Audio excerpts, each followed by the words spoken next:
How to use Google Gemini. Hello guys and welcome back to today's video. In today's video, we will be showing you how you will be able to use Gemini, which is the new Google AI chat. Now the way Gemini works is very impressive. You could basically ask it anything you want, whether it's code, a program, a simple essay, a simple text, or even a photo. So let's test it out over here. Let's ask it to generate a Java code that would allow us or allow me to have a finite state machine for looking up phone models. Now I have asked Gemini to simply provide us a code. A finite state machine is basically a programming idea or a programming topic.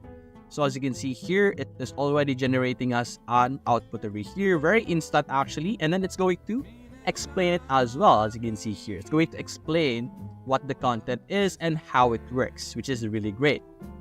And aside from asking it to provide a program, let's say create an essay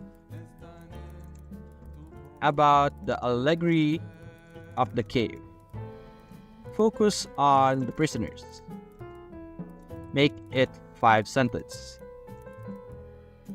You could be as specific as you want. If you want to have a specific output or a specific way of writing, you could specify how you want Gemini to produce it. As you can see here, we have a very quick output as well. And lastly, let's actually generate an image over here. Generate an image of a dog and a cat snuggling. As you can see, it's very easy to use Gemini. Simply word out the things that you want it to produce, or simply word out your concern or your problems, and Gemini will provide you a solution or an explanation on whatever your inquiry is about. As you can see, we have our photos over here. So that's basically it, guys. If you enjoyed this video, leave a like and subscribe. Thanks for watching.